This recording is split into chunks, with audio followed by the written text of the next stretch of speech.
Welcome to Scouting Synopsis. Today we're talking Atlanta United, once a powerhouse in the MLS, and I don't know, they're kind of figuring it out now, but hey, hopefully no tables get flipped during this stream, okay?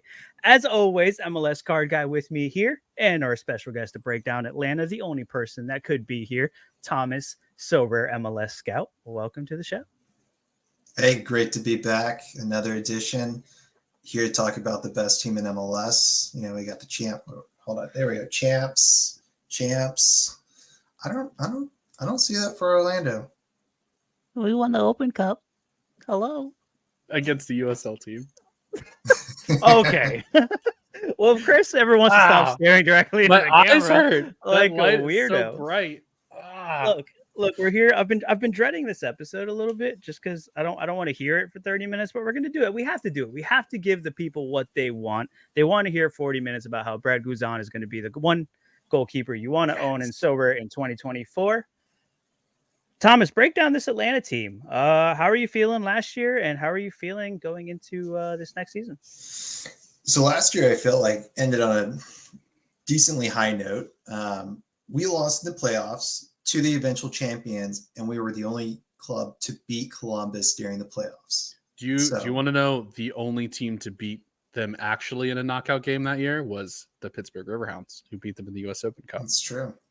We actually won our playoff series against them. Just saying. Well, must be nice. Can't compete with a USL team. Yeah, I don't know. I mean, we lost in the Open Cup to a USL side as well. So I don't know. It's like, we could, yeah. But no, I think last year it was pretty clear that there were, at the beginning of the season, there were some moves that he needed to make to really just shore up the roster. And during the summer, I mean, kudos to the front office, to the president, Garth Lagerwey, and to really just getting the right pieces to add into the team that I felt like boosted us going into, I would say, post Leagues Cup. Because I think going in, like, we got knocked out early in Leagues Cup, and it was not a great. It wasn't great. Like I think I went on Twitter. I was like, that was embarrassing. Like, we should have at least made it out of this group to the first round and probably get knocked out in the round of 32. But it was a pretty abysmal showing. And that was, I think, just as we had gotten like Tristan Mayamba, Jean and a few others. And so, I was wondering, like, is this going to work? But really, I think once we got into league play again, and they had a couple of weeks to get all the guys together, get them in practice and training, and really just implement the tactics and the system that Pineda, I feel like, has had in mind since he took over the helm. And it really started to click well. I truly think that the latter half of 2023 is the best soccer Atlanta's played in probably 4 to 5 years. They were able to control the ball. They're able to play through the midfield, and through the center, which hadn't happened in probably since the departure of Darlington Nagby. And we weren't just entirely reliant on our fullbacks, mostly Brooks Lennon, just sending in a bunch of optimistic crosses and hoping that Giacomakis can get his head on it or something like that. I mean, it works sometimes, but it's not a great way to try and come back and seal a victory when you're just chasing 1 point the entire game because you also conceded an early goal. So that was last year. This year, we had another fantastic winter window. We brought in, I think if I made a checklist of everything I thought Atlanta needed at the start of this offseason, they pretty much checked every box. Yeah, so no, hold on one sec. I think you brought up a really good point about the change in the front office and how big a deal that is. And I know a lot of people think Seattle is the super consistent, always in the playoffs team. And I don't think a lot of people really know that kind of came from the top and came from, what's his name, Lagerwey? Is that how you say it? I think it's Lagerwey, yeah.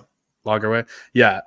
Regardless, he's basically one of the best executives in MLS. Comes to Atlanta United, and now looky here, Atlanta United has expectations again. It's a miracle how that kind of one thing follows the other.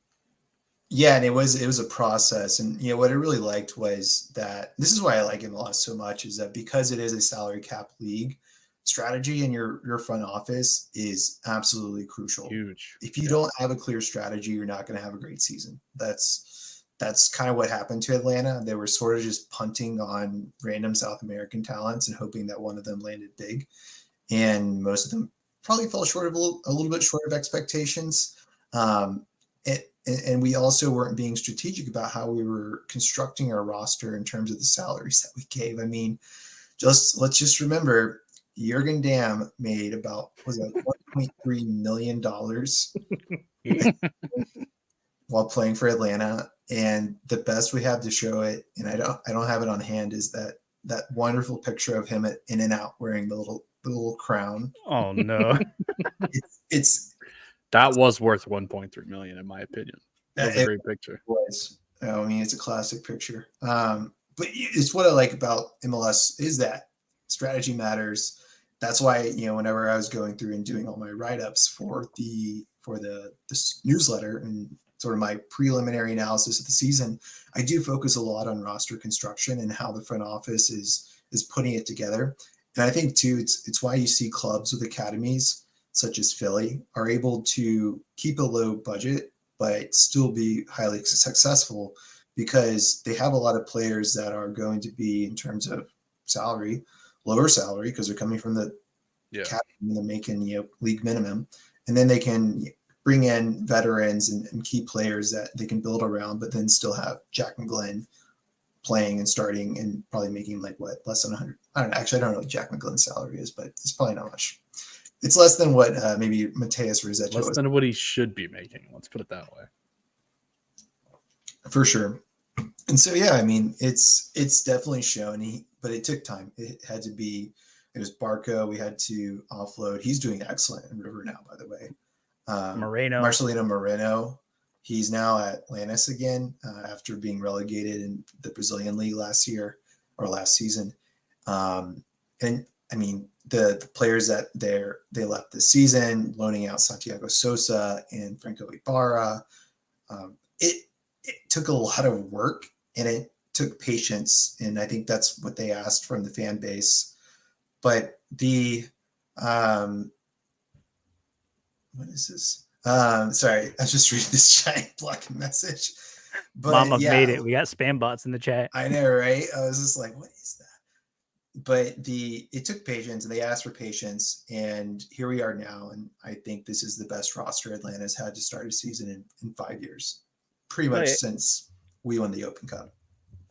It's funny that you say that about front offices too, because like you're saying, like you guys brought in a bunch of players, had no strategy, and they all wanted the ball in the middle. And it really takes a lot of moving around pieces, knowing MLS roster rules. And some teams don't benefit from that. Like, not to make this about Orlando, but the whole Duncan McGuire thing, where it's like having to get rid of loan guys out to get rid of the young DP so that we can sign a real DP, and moving like all these pieces around. If you don't have like a proper front office, like that's never going to happen, and you're never going to get anywhere and stuck in limbo. So yeah, it's noticeable now that Atlanta is they're fun to watch again, like they used to be, because as fun as it was to beat up on you guys for a couple years, well, it wasn't as fun, not gonna lie. It's more fun when it's more competitive. And I mean, now with Orlando finally conquering mediocrity, I mean, honestly, I'll say this, I did the write-up. I have the write-up of Orlando ready to go. I had nice things to say. I'll believe that when I see it. Hey, that's how you know we got there, right? That's how you know we finally made it, when people have nice things to say. So tell me nice things about Brad Guzan and this goalkeeper situation at Atlanta United, because you guys went out, you guys brought in a goalkeeper. Guzan is still around somehow. Who's starting at the beginning of this next season? Because is it going to be Brad? I don't know. It's such a coin flip, and this is probably the only position in the roster I'm least sure about. I think if you asked me from a data perspective and thinking about like how we performed in goalkeeping the last couple seasons, it hasn't been great. Like, I mean, I think we were next to last in terms of like some of the more advanced shot stopping stats. So yeah, like that's where I think Cohen is going to challenge more on that. And I say, I think Cohen's going to start week 1. But then I think about how long Brad's been here, that this really is his spot to lose. And he brings a lot of leadership to the back line. Like, I think that's, regardless of like how his shot stopping ability, I feel like has declined over the last couple of years, the leadership and experience that he brings to the back line is very noticeable when he's not there. And I think that's what he has in terms of over Cohen, right? He's been here longer. He's had the spot. I mean, his back line shuffled a little bit this past year. I mean, just with the exit of Miles Robinson, get to that in a second. But yeah, I mean, I think like this is going to be a 50-50 shot. I'm still leaning towards Cohen, but even today I think the first group was Gazan, and then Cohen subbed in the second. And then, I mean, I think they let in one goal, but from like what I saw from Doug Robertson, he was saying Cohen was making some nice saves. So I've got kind of a two-part kind of follow up to this. I think a lot of times and you and I are both roster sickos and salary cap sickos, and we love the data and what guys are making. And I think a lot of times if you bring in a guy who's kind of hyped in some way like Cohen is, I mean, there's a lot of people that think he's really good. It kind of depends on what you're paying him, right? Like Matthew Hoppe came over and they were paying him nothing. And so they didn't have much invested. And so he never really played, whether that's talent or what. If you bring in a DP, he's playing, right? So what's the kind of cap situation with Cohen? Like, is he on a big contract? Did they invest a lot in him? I don't think he's an international spot. I believe he's American. Yeah. So like, what's the, how much is kind of in that basket already? And then secondly, you mentioned shot stopping, you mentioned leadership. What's the distribution like? Because we're in 2024, goalkeeper distribution is something that a lot of teams place, very highly as far as like starting counterattacks and things like that. And I always thought that was one of Guzan's strengths. Is that still a strength, first of all? And does he kind of have the edge there and that's kind of pushing him over the edge? Or, how is Cohen with the actual distribution? So I feel like Gazan's ability to start a counter is also just diminished a little bit. I just haven't seen that. But Atlanta also likes to play out of the back. So he'll pass to his fullback or center back before he passes to a midfielder and create a long ball.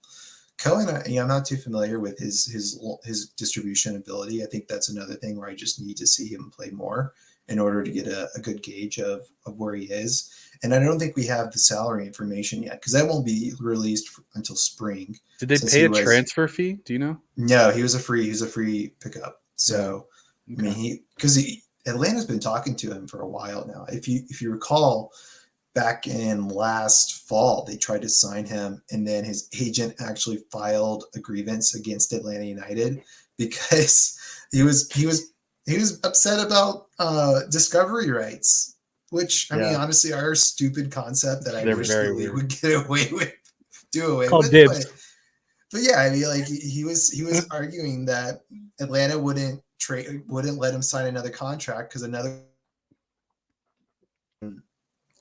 a fair offer for the discovery rights, which it's not like it's a lot of, it's like usually like 150K in GAM, right? Like it's not like teams are having to break the bank to get less than an international spot. Yeah. Yeah. Right. So it's like, okay, it seems like they were able to work it out and it come to the table and sign a contract. But I mean, this is also a goalkeeper that was goalkeeper of the year. Actually, he was MVP. He was MVP in the Israeli league.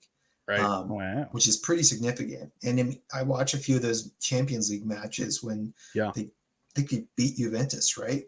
And like, I was like, this guy's good. How do we, right. Looks great to me. So, yeah, I think it's a matter of, I think it's a good point that how much is he making? Because maybe that puts the onus on the club of how quickly, because Gazan makes a significant amount of money too. I think he's one of the highest paid keepers in the league, like probably top 10.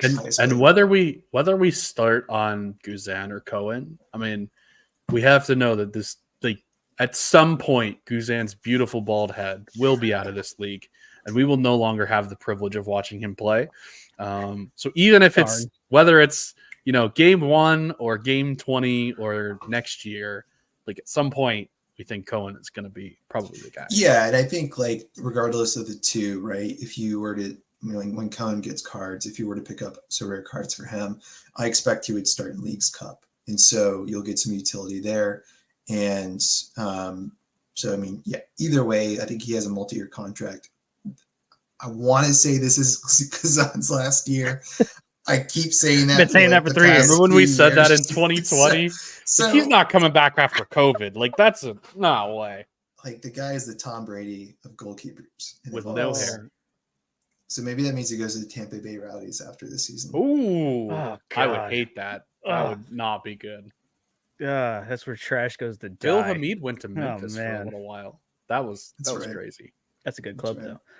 But are you worried about this defense at all? Because Miles Robinson had the injury, came back, had a slow start, but he's been a pinnacle in that back line for a while now. Are there any worries that you guys might be lack a little defense, like trying to find someone to step up in that leadership role in the defense? It's okay. They got Derek Williams now. Derek Williams. So I'll forward this by saying it's funny that I actually picked up Stian Gregerson's limited card, I think like last fall or August or something. Like I was trying to build a team for the second division. Didn't work out. As usual. But he had some injuries. But it's funny, I was watching him because from what I looked when I was looking at his stats and everything like that, like he played well. Bordeaux almost were promoted to League One last year. I think they had that infamous match where they were losing, and essentially the fans like stormed the field and started like attacking players. Nice. And so they just like suspended the match and then just like were like, you lose automatically, and they weren't promoted anyway. So he played center back with another really solid center back there, and both of them were high performers. Once again, too, it's poaching from League Two, and I'll note that Atlanta uses the same consulting firm as the Houston Dynamo SRC Football. And that's another Seattle Sounders connection, because I believe it's Ravi is one of the co-founders of that company, and he worked with Garth whenever they were at Seattle Sounders. So, it sucks. Miles, he's a great player. I'm almost a little upset. I am a little upset. I wish he had gone to Europe, but it's definitely like, especially because it's Cincinnati. It's like first they take Vasquez, turn him into a superstar. Now he's made a bunch of money off of him. Although I think we got some sort of fee from that. Now they take Miles. And they don't even get him on a DP contract, so technically he probably would have made more money with us. But he's just like, I think the general consensus is they told him if we have an extra DP spot next season, i.e. they extend it in the league, then they're going to try and sign that, or they're just going, or maybe that's when he launches to Europe. I don't know. But I thought Abram stepped up really well in the latter half of the season. So you look at our two center backs, I think it's probably going to be Luis Abram and Stian Gregerson. But, I wouldn't say Abram is like a lock for that position, because I feel like Derek Williams, he could take that spot too. And I expect him to get some starts throughout the year as well, especially because Abram will be gone for some international duty throughout the year. And so, honestly, I think this is going to be, I think it's about, I'm not concerned, honestly. Like, I think if anything, Gregerson can perform in MLS. Guy's giant. Like, I was watching him in one of our friendlies, and I swear, like, his stride is like 5 of mine. And I'm not like a super short person, but like the guy is huge. So that'll be fun. And then you think about our left back, right back situation, same as last year, and all the more to be excited for. I think Caleb Wiley is definitely one of the younger players in the league that has really just grown each season. I'll be curious if they get any offers this summer for him, because I didn't expect him to leave at all this winter window. I think he even said that he knows he gets minutes here. This is a great opportunity for him to continue pushing into the U.S. men's national team camp by getting minutes here. But I'm sure clubs are going to be knocking on the door, especially in the summer window, because I feel like he has the profile of a left back that a lot of clubs would like to work with and develop a player even more. And I know there's already been inquiries. I don't remember who, but I would assume Atlanta is probably getting some inquiries about him. And then Brooks, Brooks is going to be sending in crosses all day. That's what makes him a great defender option, especially for Sorare. But he does have great crossing ability. I think he was one of the highest crossers in terms of defenders in the league last year. I've been tempted to pick up a Brooks Lennon. I think since I started playing So Rare, and I never do, and it always bites me in the butt. did. It's great. Him and Yakimakis really built some nice synergy last season. And in Yakimakis, he has great aerial presence, and so he's just able to just bully his way into the box past defenders and head it in. Yeah, it's a really nice. You don't normally think of the defender forward pairing, but that is a really nice pairing to have. So walk me through, the midfield. Obviously, you got this Thiago Almeida dude who's okay, but you picked up Dax McCarthy, so that's the real story here. Walk me through the midfield and what you expect. So. Oh man, I didn't practice this last name either. If you know what I'm talking about, I'll try. Y'all have to correct me because I think I heard him say it. But I'll start with Dax. Love the Dax signing. Love the Dax signing. If you're a real MLS fan, you always start with Dax McCarthy. Because exactly. Like true MLS legend. I feel like he's going to be the guy to come in, clean up the game at the end of. Probably he'll start some games as well. Just tons of experience. I think it reminds me of how we had Lorenowitz for all those years. And I'll tell you, like my favorite Lorenowitz moment was when we were playing against Red Bulls, and I think one of the Red Bulls players tried to bait Escobar, and so he just Jeff just walks up to him and just trips him and pushes him down, and just is like, yeah. Don't try and bait my player for another yellow, because that's what they were trying to do. I remember that. And the ref walked into the locker room after the game to give him a red card. That's I think they had missed it, and then after the game ended, they were looking at VAR and they're like, oh yeah, that's a red. So yeah, they walked into the locker room and gave Jeff a red card. But I like Dax. I think he brings a great personality to the field too. Watch some of the feature moments they've done, the videos they've done with him, and super down to earth guy from the looks of it, which is I think you always love to see in this league. So he also super excited for him. Great addition by the club. We could talk about next Mayumba. So Mayumba, Taco Slayer was thinking me about him. This is you can't tell people that. What are you doing? It's already out there on the pod. It's live. You can't take it back. I think we did this stream. Was it the stream with all the MLS people towards the end of the day party? Yeah, exactly. MLS Legend Show is what we call it. There we go. And I was talking about Mayumba, and just the more I watch, the more I get excited. I think it's just one of those cases where we've needed someone in the midfield that has his profile for a while now. He's going to be. I know there were a few games. If you look at the last 3 games, it's 3 of those were all 3 against the Columbus Crew. So it's sort of one of those cases where that's a small sample size. But you look at those other games, and he's someone that's just going to pile up a bunch of all-around stats. He's very, very. It's he's very sticky with the ball, because somehow Magsby-esque. The ball is it just sticks to his foot whenever it goes to the ground, whenever it touches him. It's super crazy. Some of the touches he puts on it are just masterful, but at the same time, he's super smooth of how he just maneuvers out of these different situations, and especially against teams that are going to be pressing us a lot. And I feel like that there's more and more Red Bull style appearing throughout the league lately. That's going to be extremely important. And so that's why, but at the same time too, he has a new partner. I think that was one of the cases where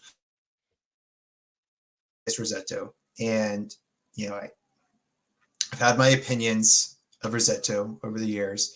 And I will say, I thought that whenever we had Mayumba, Rossetto finally got to play in the position he was supposed to play. We kept trying to force Rossetto to be Mayumba, and it's just not his player profile. It's just, I don't think he likes to progress the ball forward. He would just pass it back constantly. I love guys like that. But it's one of those cases where let Mayumba do that, and then Rossetto, you just help hold the midfield, be a defensive midfielder. But he's no longer with the club. So now we have the new addition from Warsaw.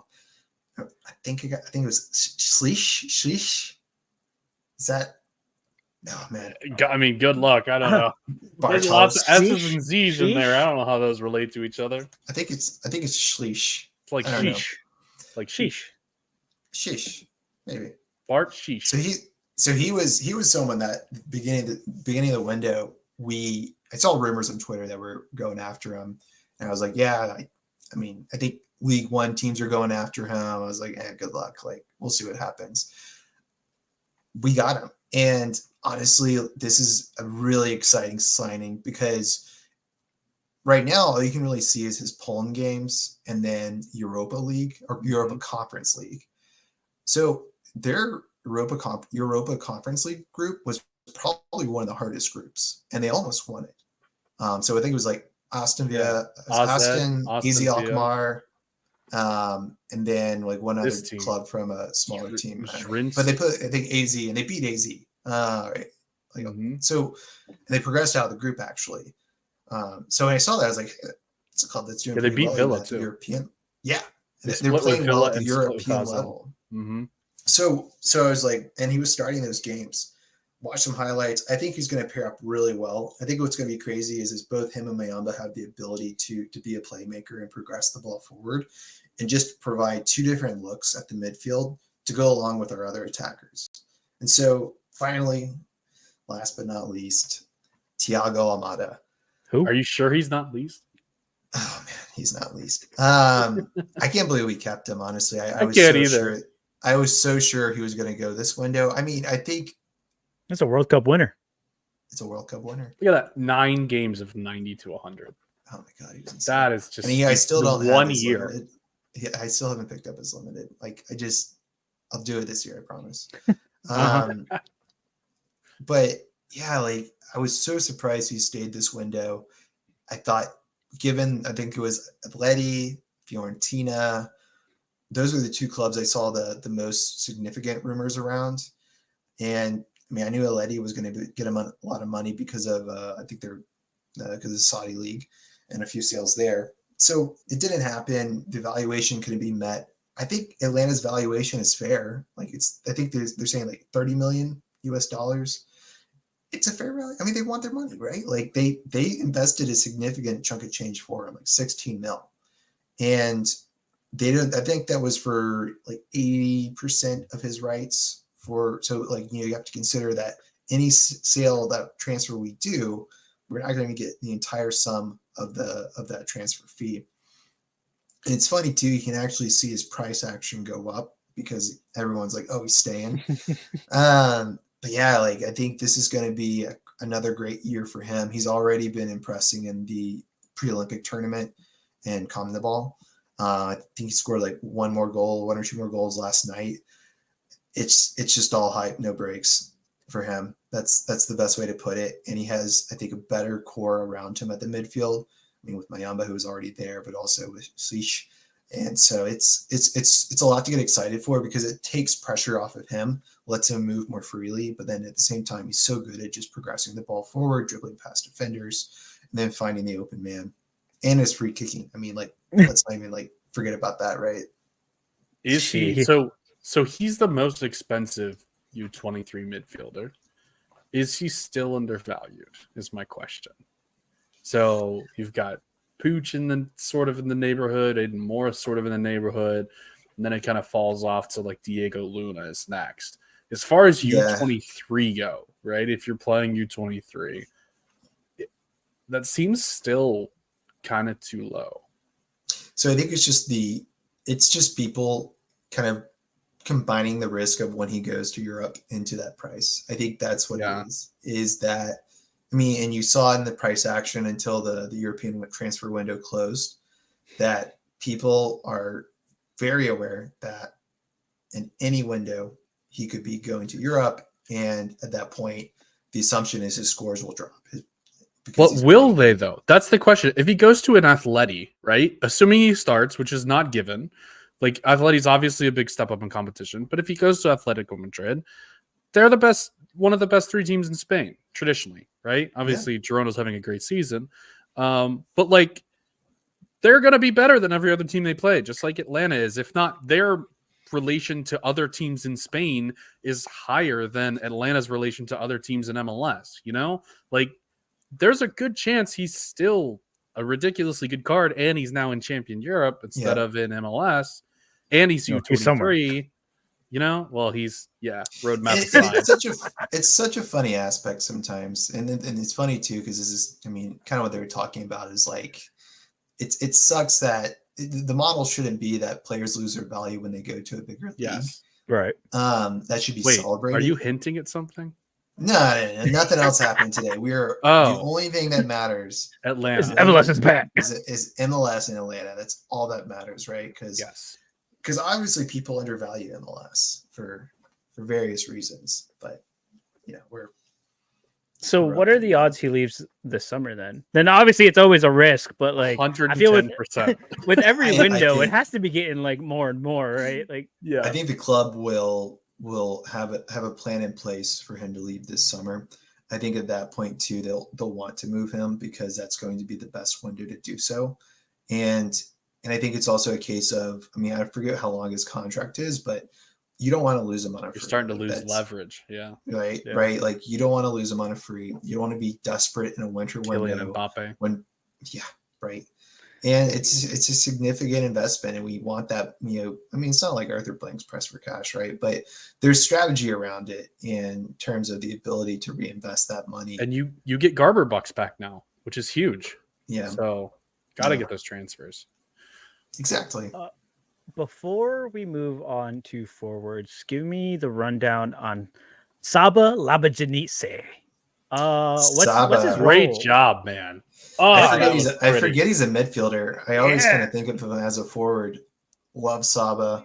He's very tricky. I feel like he tries. He's kind of like Tito Villalba, where he just tries stuff just to see if it happens. I think he like backheeled 2 goals last year. Had some really nice, has a really nice, I think, ability to dribble through defenders. Saba is going to be on the right. I think there was some mention that should Almada not be ready for the season, he's playing nonstop in South America right now, but you know, should he be out for any reason, Saba could play at the cam role. But at the same time, I expect him to be on the right. I think he's another one that really took off whenever he joined Atlanta, and hopefully we see that same production going into this year. And it's because him and Shande are very different profiles, which is what Atlanta needs, because in the past in our roster building, we had too many players that played too similarly. There we go. And so that allowed defenders to try and just, you could more easily defend it. So I think that's something that's been really important in the roster building is having a variety of profiles of players that have different styles that allow you to attack in different ways based on, you know, your tactics at the moment. Big Saba fan, looking for another great season for him. Yeah, I liked what I saw on the pitch, and then you go like look at his Sorare scores. You're like, why isn't it translating? Hello, right? But you can see it. You can see it on the pitch, like the quality there. Yeah, I think he just gets dispossessed a lot too. He's too tricky. Yeah, too tricky. Right? So it's sort of like when Marcelino Moreno played for us, right? Like he would be all over the field doing lots, but he also lose the ball so much. So down on the all around, but you know, score a goal, get an assist. Tricky. Negative scores don't count if you score a goal. Enough. He scored today too, or I think he had an assist. Alrighty, forwards. Are we ready for forwards? Oh, because I'm ready. GG. Give me the GG. Yorgos Yakimakis. He's my guy. He's awesome, and I'm really actually looking forward to a big season for him. You know, I think you have to consider last year he missed about a month or two. Was it just? I thought maybe not a month or two. He missed some time last season. There was it did feel like he was in and out for a little bit. He was, yeah. There it is. I think he So he I think played that like period end of of time- June, and then he came back in like mid-July. So it's like 3 weeks. But there just wasn't a lot of games. Yeah, but I knew he had some injury issues early on in the season, and we are having to be really careful with him at the beginning of the season, so we couldn't really, give him the full 90 minutes every time. He also, typically he gets a yellow card, so it's very seldom he plays the full 90 minutes. So I think that's the one thing to consider with him, is that he just loves to get a yellow card because he's very physical. He loves to bully defenders. He only got one yellow card after September. That's impressive. I think he got like 5 yellow cards within like. Yeah, he got a lot of yellows at the beginning. Yeah. It was something like super. It was super. There we go. 3 yellows. First like 7. It was like you score a goal, you get a yellow, right? Yeah. So I think that's what's going to be one of the things about him. He'll have a lot of fouls because he's always trying to kind of push off defenders. But I think like he had played like a year and a half straight of soccer, if you think about this, from whenever he came to Atlanta to the end of the last season. And even he said in a recent interview that he was a bit tired. So we've had an off season recovering. I don't think he played today. I think they were maybe like picked up a knock and they were just being overly cautious. I have high expectations for him. I mean, he scored like 19 goals last season. 20. He almost 20 goals. He almost won it. He almost 20 won the goals Golden Boot across all competitions. And he almost set a new record for most consecutive games at the goal. I think he tied the record, and that's held by Taylor Twellman. Really? He had 4 here. Yeah, 4. There we go. And he had 2 more after that with 1 sub appearance that he didn't. Yeah. Yeah, he was. I mean, he came in the league and he was just like he was scoring left and right, and that was, I mean, really Atlanta too. Like they had a great attack. I think their issue was their defending. Yeah. And this is why I'm not necessarily too upset about losing Miles. I felt like he regressed a little bit from what I remember him whenever he was, I mean, before the injury. Yeah. Before the injury. And there could be bias there. You'd see those, but there was those times where like he would be one-on-one defending and he'd get beat and you'd be like, I feel like he used to win that. And so yeah, I think I'm really excited to see what he can do in Cincinnati.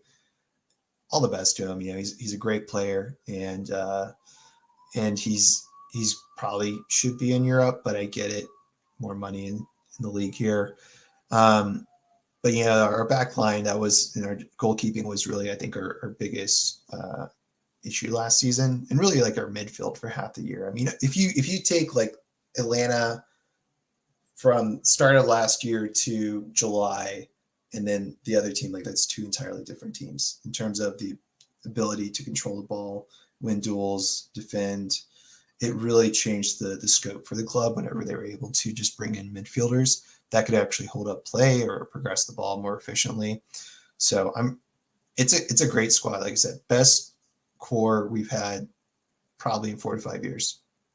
So no one cares about holding the ball or progressing the ball. We all care about goal scoring. Tell me how many goals Giakoumakis scores this year, and does he win the Golden Boot? Ooh. Across all competitions or just MLS? Just MLS. Did Greece qualify for Euros? That's a great question, and one that I don't know the answer to. I think they did. Yeah, I can't say I follow Greece too much. I can't believe I wouldn't follow Greece, but I mean, they won the Let it Euros be known. a while ago, Where's they were third in Oh, they've Group D. qualified for the playoffs. So I think that matters quite a bit. Yeah. So that means he's going to be out for a couple of windows, and I think that's why we did bring in Tiare, I believe, is the backup striker, because Giakoumakis is going to miss some time especially if Greece qualifies for the Euros. He'll be playing with the national team. So it depends. I think minimum expectation like 15 to 20 goals is that's pretty lofty, I feel like, too. But I just feel like that he didn't even like play a full season, and I feel like he just was able to put it in pretty often. So especially in year 2. I would say year 2, like he's kind of acquainted with the league, got a feel for the refs, how much can he get away with, how much can he not. Yeah, I mean, 15 goals minimum. I think that's my expectation. So on Greece, I found it. They play Kazakhstan and then Georgia or Luxembourg. Saba get in. might even be gone for that game too, because I know he gets called up to the Georgia national team. Mamardashvili's. But yeah, I mean that really varies. That really does depend, though, right? Because if they do make it to the Euros, Giacomakis is 100% going to be at that. Right. And that'll be like the first time in a while I think Greece has been in the Euros. So that would change my prediction. And I think that's what's also important too to remember is that I mean, even I guess Schlich, here we go. Is Poland in the Euros? Because there's another one right there, right? Oh man, this summer's gonna be great. Between Copa America, Euros, this is gonna be this is MLS. I can't believe they're not trying to give more of a break during that, because it's going to be an absolute cluster. Wait, but where does that sit with Leagues Cup too? Because that's a whole nother dynamic. There's like a break for Leagues Cup in the middle of summer. There's all these international tournaments. So Leagues Cup is what, July, right? It's like started mid-July is when it starts. Like into August, something like that. Yeah, into the middle of August. And so I think it's going to be like Euros, and then there's going to be back in 2 weeks, and then pause again for Leagues Cup, and then back. But like, are we even pausing the calendar for the Euros? I don't think so. I think we're just going to go all out, which is great because there's going to be games being played at Mercedes-Benz Stadium for the Copa America. So yeah, it's. I mean, that's the only reason I would think they would pause, is that they're going to allow those clubs to make their field available during that time. But at the same time, too, it would mean potentially that we would have a grass field to play on it. Whoa, buddy! No more ACLs for Atlanta. Achilles. Well, yeah, I guess knee, heel. Yeah, tomato. Yeah, you're out for a year. It's fine. Yeah. So Poland is also in a playoff. They play Estonia, and then the winner of Wales, Finland. I think it's a great point of like, the one thing I think about Atlanta, and I feel like is underestimated about the club right now, is their academy. I think there are a lot of up and coming. They put a lot of investment in their academy. And if you look at clubs that joined around the time Atlanta joined and after, and you look at the production of their academies, I do feel like Atlanta has probably produced the most talent in terms of getting MLS starts and actually transferring abroad. I mean, we've had George Bello. He's now in Austria at LASK. Lask. Lask. I don't know. It's like all capitals, so it's like the crest. Yeah. He's starting there. He played against Liverpool. Wow. Yeah, he played in their Europa League game. So he's over there. There's a goalie that we transferred to Norwich this past summer. There is, I mean, Caleb Wiley is a great example. Jay Fortune. There's a couple other guys that, I feel like have earned some minutes in the first team friendlies, and the expectation is they have the ability to actually start games. Noah Cobb,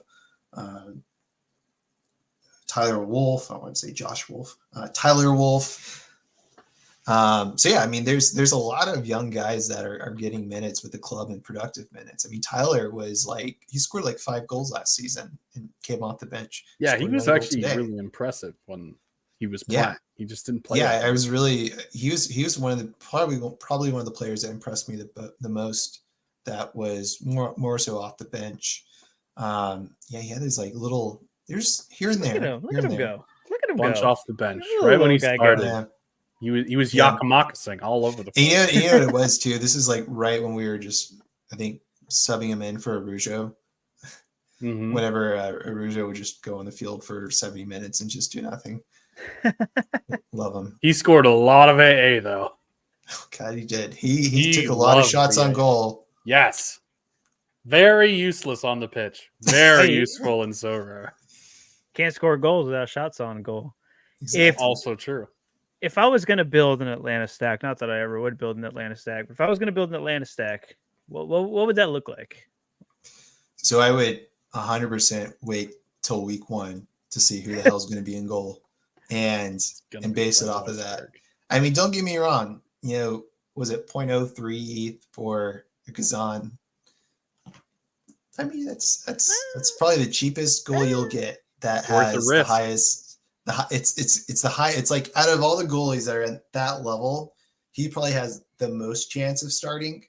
But like, it's still like a coin flip for me, 50-50. So I would hold off. I would hold off there. In terms of he's saying, don't buy an Atlanta stack for those not paying attention. Just the Guzan. Yeah, that way I have less competition. What competition to the bottom of the barrel? Sure. Oh man. Collection bonus. I am number 1 in a DC collection, by the way, which nobody cares about, and I think it's funny that not even Powell is beating me. Wow, yeah, that's pretty sad. Yeah, it's impressive though. It means like one day when DC in 10 years gets its Sorare partnership, it's an immediate burn mechanism, unintended by Sorare. It's just like you play for DC, nobody wants it, burn it, throw it away, trash it. Which defender am I picking up? Brooks Lennon.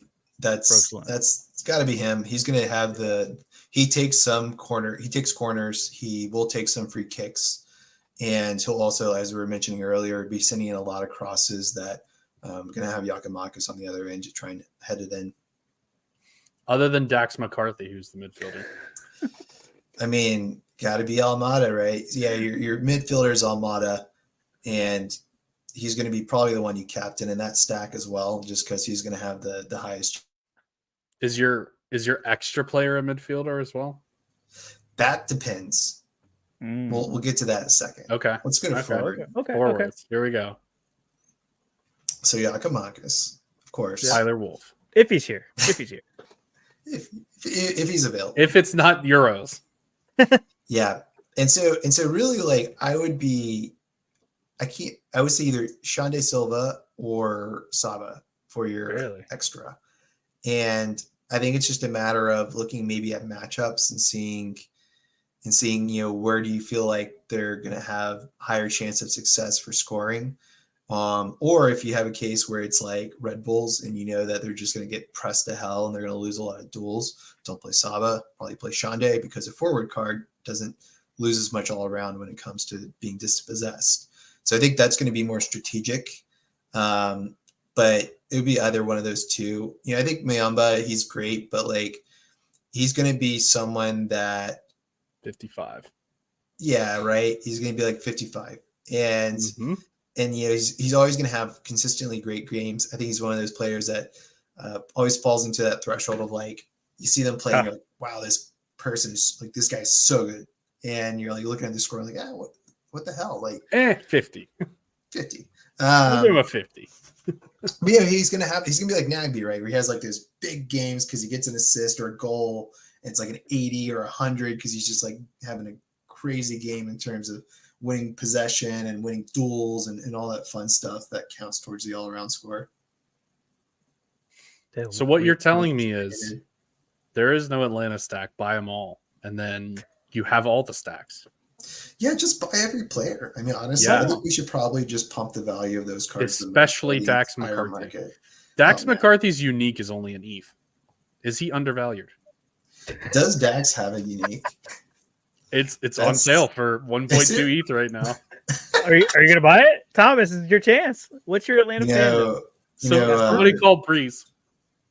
1.2 ETH for Dax McCarthy? Come on. I'll give him 0.012 ETH for Dax McCarthy. Well, while we're buying uniques, Thomas, is there anything else you would like to share about Atlanta United? Anything we haven't covered that you think that these fine people might need to know about this Atlanta United? I think the biggest thing to consider is that going into the summer, if Almada is going to leave, what does that mean for them to build around? So I think Saba could potentially be bought down to a non-designated player contract. So that begs the question of how do they approach that if they potentially have 2 DP spots open, and where do they look? I think there was a link to a pretty big young South American player that I can't recall the name of, but I looked him up, and but it was like a $20 million release clause for this player. He plays for Racing, and he would be sort of the presumed Almada replacement, but I don't know how much substance is in that rumor. Almada was the PT Martinez replacement, right? PT Martinez was the dude that went to Newcastle. I forget his name. Wasn't he the greatest South American player? Yeah. The greatest South American player in the world or something. They've done this like 3 or 4 times in a row now. Right. But that's the interesting thing is that the DNA of Atlanta prior to Garth taking over was trying to find young talent in South America and develop them and then flip it for a profit and flip them whenever they go to Europe. And so I think that's interesting to see that rumor, because it tells me, if that's true, that we haven't entirely gotten away with that, but we're being more strategic about how we build around them. Mm-hmm. Yeah. We don't want 11 of those guys. We want 1. Right. Exactly. Work. Yeah. What are you talking about? It worked great. It was so easy to beat Atlanta for the longest time. Keep doing what you were doing. Whatever you're doing now, it's working too good. I'm gonna need you to dumb it down, okay? But Thomas, this has been incredibly, incredibly fun. If you guys haven't already, check out his Substack. It is great. It is way better information than you'll probably ever get on this show. That's why we bring him on. Except like this. when he's here. Yeah. You gotta watch the show. Right. Yeah. Now you don't have to read the Atlanta article. You can just skip to all the other ones that are. We just saved you 5 minutes of reading with our 50 or 45-minute podcast. That's how we do called efficiency. in Silver in the States. Look, we got a lot more teams coming for you. Look, we've been teasing it all show. There is a new roadmap out. We're going to get to it. We're going to be streaming more. We're going to be talking about it. We're going to be doing all the things. Stay tuned, subscribe, like all that stuff. Go read the Substack. Seriously, it's incredible stuff. And we'll catch you next time.